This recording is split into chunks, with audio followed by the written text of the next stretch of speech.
देखिए इसको, इनको बोलते हैं एक्जेली वर्ब्स। क्या बोलते हैं? क्या बोलते हैं? हिंदी इसका होता है सहायक क्रियाएं। क्या होते हैं? क्रियाएं। एक्जेली वर्ब का क्या होता है? सहायक क्रियाएं। ये इंग्लिश के कोई भी ट्रांसलेशन हो, ये कहा जाए ये आत्मा है। क्या है? आत्मा। जिस तरह आप मूर्ति देखे होंगे, उसमें सिर्फ क्या नहीं रहता है? आत्मा, जान।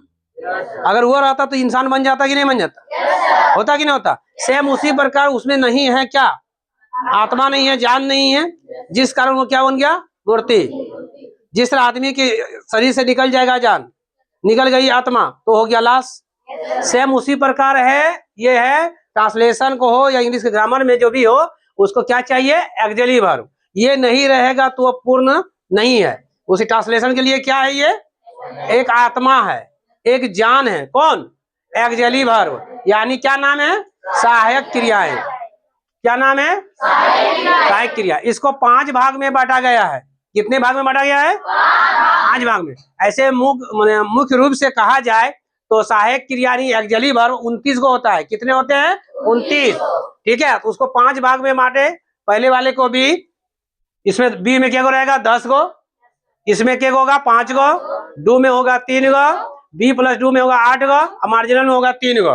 बात समझ आ रहा है? तो बी जो याद है एक्टिव, एक्टिव क्या बोलते हैं इसको? एग्जिस्टेंस। ठीक है, इसमें कितना एक्जेली वर्ब होता है?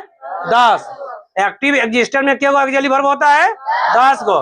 एक्टिव एग्जिस्टेंस एक्जेली वर्ब है। ठीक है, क्या है ये? एक्जेली वर्ब यानी सहायक क्रियाएं। क्या है बेटा? 10 गो। ये 10 को यहाँ देख लीजिए आप लोग का ही। Am, is, are, was, were, shall, will, have, has. 10 को यहाँ हो गया। इसके बाद इसमें जो बी में आता है, ये आता है पैसिव एग्जिस्टेंस एक्जेली वर्ब में। किसमें आता है? पैसिव एग्जिस्टेंस एक्जेली वर्ब में। ठीक है सर, एग्जिस्टेंस क्या चीज होता है? एग्जिस्टेंस उसे कहते हैं जिसके किसी रूप से नाम का पता चले और किसी नाम से रूप का पता चले, उसे एक्जेली वर्ब कहते हैं। हम किसी फोटो को दिखा देंगे, ठीक है, तो आप उसका नाम बता दीजिएगा। किसी का नाम बताएंगे तो आप फोटो दिखा दीजिएगा। बात समझ में आया? अगर समझ में आप तुमको नाम बताएंगे, अगर हम नाम बता रहे हैं अभी तुमको, तो देखिए तुम बता देगा नहीं बता? अब हम बोलेंगे आप एक बोर्ड दिखाइए, व्हाइट बोर्ड।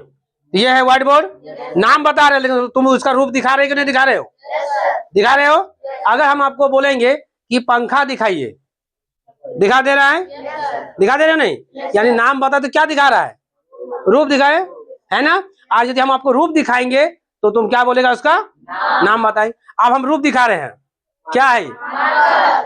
बोलिए, ये हम रूप दिखा रहे हैं, नाम बता रहे हो। तो इसी तरह इसको बोलते हैं क्या? एग्जिस्टेंस, उसी को बोला जाता है। ठीक है, तो एक्टिव एग्जिस्टेंस एक्जेली वर्ब 10 को होता है। पैसिव एग्जिस्टेंस एक्जेली वर्ब क्या होता है? 5 को होता है। ठीक है, और एक्शन एक्टिव एक्जेली वर्ब जो होता है वो क्या होता है? 3 को होता है। ठीक है, बी प्लस डू जो होता है, कंडीशनल जो होता है, वो 8 को होता है। ठीक है, और मार्जिनल जो होता है, जो एक्टिव पैसिव मेन वर्ब इनको बना है, वो 3 का है, वांट, नीड और डर। बात समझ गया? तो टोटल मिला के मेरा आएगा कितना? 29 गो। अब यहाँ टोटल देखिए, यहाँ हो गया 10 गो, यहाँ 5 गो, यहाँ टोटल कर दिया, देख लीजिए 21, 5, 3 किया ना? समझ आ रहा है ना? तो यहाँ से यहाँ क्या गो देख लीजिए आप। ठीक है ना? तो टोटल हम कर दिया। एक्टिव क्या गो है? 21 गो, पैसिव क्या गो है? 5 गो, और मार्जिनल क्या गो है? 3 गो। सब जोड़ के क्या गो हो गया? 29 गो। यानी टोटल कितना आता है? 29। एक्जेली वर्ब ये आपका ट्रांसलेशन में बहुत मायने रखता है। समझ आ गया ना? ठीक है, इसमें एक्जेली वर्ब में जैसे बी बना हुआ है तो होना या बनना का अर्थ होता है इसमें। ठीक है, तो am, is, are, was, were, shall, will, have, has. इसमें पैसिव में आ जाइए तो be, been, being, have, having. ठीक है, उसके बाद क्या आता है?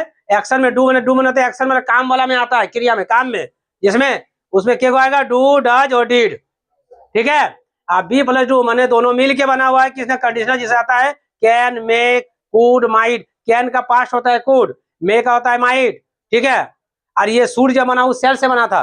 मस्ट है, आउट टू है, वुड है। ये टोटल क्या गो है? 8 गो। और ये 3 गो आपको चेंज होगा। ये 3 गो कहा जाए तो विदेशी लैंग्वेज के अनुसार माना जाए इसको। किसको? वांट, नीड और डर को। ठीक है, मार्जिनल को। यानी टोटल कितने हो गए बेटा? ये 29 गो। कितने हुए? 29 गो। यहाँ तो सबको समझ आ गया। ये 29 क्या कहलाएगा? सहायक क्रिया। इंग्लिश से क्या कहलाएगा? क्या कहलाएगा? कोई दिक्कत यहाँ तक किसी का? यहाँ नहीं समझ में आया ना? समझ में सबको आ गया तो सब इसको